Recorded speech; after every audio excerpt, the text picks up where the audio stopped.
तो आज हम पढ़ेंगे हिमालय के बारे में। हिमालय कैसे बना ये जानेंगे हम इस वीडियो में। तो हिमालय जो कि एक विशाल पर्वतमाला है, जो कि एक यंग माउंटेन भी है। तो हिमालय विश्व की सबसे ऊंची चोटी और युवा पर्वतमाला है। और ये कितने एरिया में फैला है? तो हिमालय फैला है आपका 2400 किलोमीटर की लेंथ में, 2400 किलोमीटर लंबा है हिमालय। और इंडिया में तो है ही हिमालय। इंडिया के अलावा और कौन कौन सी कंट्रीज में फैला है हिमालय? तो इंडिया, नेपाल, भूटान, चाइना, पाकिस्तान, ठीक है। तो इतने देशों में हिमालय जो है वो फैला हुआ है। अब हिमालय की उत्पत्ति की बात करें तो हिमालय की उत्पत्ति कहा जाता है कि 5 करोड़ वर्ष पहले हुई है। तो एक लंबा समय लगा है हिमालय को बनने में। तो हिमालय की उत्पत्ति हुई कैसे? 2 प्लेट्स आपस में टकराई, दोनों के टकराने से जो प्रेशर बना उससे जो है हिमालय की उत्पत्ति हुई। कौन सी 2 प्लेट्स आपस में टकराई थी? तो 2 प्लेट्स थी, एक थी इंडियन प्लेट और दूसरी थी यूरेशियन प्लेट। यूरेशियन यानी कि यूरोप और एशिया एक ही साथ था तब। तो यूरेशियन प्लेट, ये दोनों प्लेट्स टकराई और हिमालय फोल्ड माउंटेन जो है टकराव की वजह से बना, ठीक है। तो समझते हैं इसको कैसे बना है। तो यहाँ पे आप देख सकते हैं अफ्रीका की प्लेट, ठीक है, कह सकते हैं। यहाँ पे है आपका यूरेशिया, इंडियन प्लेट एंड ये यूरेशियन प्लेट। बीच में है आपको दिख रहा होगा टेथिस सागर। तो कहते हैं पहले हिमालय नहीं था, तो हिमालय से पहले क्या था? टेथिस सागर हुआ करता था। और ये प्लेट्स जो है धीरे धीरे मूव कर रही थी बहुत सालों से, बहुत सालों का टाइम लगा है, एकदम से कुछ नहीं हुआ है। तो यहाँ पे आप देख सकते हैं कि ये जो इंडियन प्लेट है वो तेजी से मूव कर रही थी यूरेशियन प्लेट की तरफ।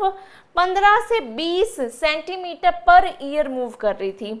तो millions of year, 150 million years ago पहले ऐसा हुआ था कि इंडियन प्लेट जो है धीरे धीरे मूव कर रही थी। तो मूव करते करते क्या हुआ? इंडियन प्लेट जाके यूरेशियन प्लेट से आपस में टकरा गई। तो क्या हुआ? कोलिजन यानी कि टकराने से क्या होता है? प्रेशर बनता है। तो प्रेशर की वजह से जो आपका फोर्स लगा है उससे जो एक उभार आ गया, ठीक है। उभार आया यानी कि मोड़ बने, ठीक है। तो मोड़दार और फोल्डेड माउंटेन यहाँ पे जो हिमालय है वो उत्पन्न हो गया और टेथिस सागर यहाँ से धीरे धीरे हट गया, ठीक है। ये पीछे हट गया सागर और ये खत्म हो गया और यहाँ पे जो है धीरे धीरे हिमालय की उत्पत्ति हो गई। और ये प्रेशर बनता रहा लगातार, ठीक है। अभी भी इन प्लेट्स में जो है प्रेशर है। और हिमालय जो है एक यंग माउंटेन है जिसकी हाइट जो है हर साल बढ़ रही है। 5 mm लगभग जो है ये हर साल बढ़ रहा है। इसलिए इसकी हाइट कुछ सालों के बाद जो है जब रिकॉर्ड करते हैं तो थोड़ी सी बढ़ी हुई पाई जाती है, ठीक है। तो यहाँ पे आप देख सकते हैं कि हिमालय जो इंडियन प्लेट और यूरेशियन प्लेट के बीच में अभी भी जो है दबाव है, प्रेशर है। और इस प्रेशर की वजह से जो है यहाँ पे अर्थक्वेक यानी कि भूकंप जो है ज़्यादा आते हैं इस एरिया में। और ये लगातार बढ़ रहा है, यंग माउंटेन है तो ये अपना जब तक ये बढ़ता रहेगा, ठीक है। तो एक हाइट पे आके ये रुक जाएगा, जैसे ओल्ड हो जाती हैं जो पर्वतमालाएं। अरावली जैसे ओल्ड माउंटेन है, इंडिया का ओल्डेस्ट माउंटेन, वो अपनी हाइट कंप्लीट कर चुका है। अब वो उसमें कटाव शुरू हो चुका है, घिस चुकी है वो पर्वतमाला, ठीक है। लेकिन ये जो है ये यंग माउंटेन है, ये अभी भी राइज कर रहा है। अब ये जो हिमालय माउंटेन है ये इंडिया के लिए क्यों इम्पोर्टेंट है, इसकी विशेषताएं हम देखते हैं।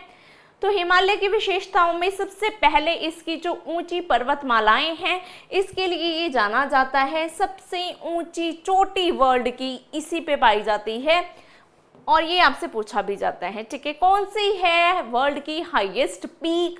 तो वो है माउंट एवरेस्ट, जिसकी हाइट कितनी है? 8848.86 मीटर। एग्जैक्ट आपको याद रखना है, एग्जैक्ट ही आपके एग्जाम में आता है। अब ये किस तरह का माउंटेन है? युवा मोड़दार पर्वत, यंग फोल्ड माउंटेन। ये भी स्टेटमेंट में आपसे पूछ लिया जाता है। इसके अलावा जलवायु पर इसका क्या असर रहता है? तो हिमालय जो है आने वाली जो ठंडी हवाएं, साइबेरिया जो कि बहुत ठंडा एरिया है, -50 तक वहाँ पे टेम्परेचर चला जाता है। तो वहाँ से आने वाली ठंडी हवाओं से जो है इंडिया को बचाता है, यहाँ की जलवायु को अच्छा रखता है और मानसूनी वर्षा करवाने में भी हेल्प करता है। मानसूनी हवाएं जो है उनको रोकता है ताकि वो इंडिया में वर्षा करे। अगर वो यहाँ से चली जाएंगी तो कहीं और वर्षा करेंगी और इंडिया में क्या पड़ेगा? सूखा होगा, ठीक है। तो इसलिए इम्पॉर्टेंट है। इसके अलावा यहाँ पे जो हिमालय है वहाँ से बहुत सारी ग्लेशियर से जो नदियाँ निकलती हैं जो कि स्वच्छ पानी हमें देती हैं, पीने का पानी, सिंचाई के लिए पानी। और नदियों के किनारे बहुत सारे नगर बसाए जाते हैं, बहुत सारी जनता वहाँ पे रहती है। तो गंगा, यमुना, ब्रह्मपुत्र और इंडस यानी कि सिंधु रिवर, ये सारी नदियाँ जो हैं हिमालय से निकलती हैं। आई होप आपको आज का टॉपिक समझ आया होगा। समझ आया है तो इसे लाइक और शेयर करें और हमें कमेंट भी करें। आपको कैसा लगा वीडियो, क्या इम्प्रूवमेंट आप चाहते हैं। Thank you for watching this video.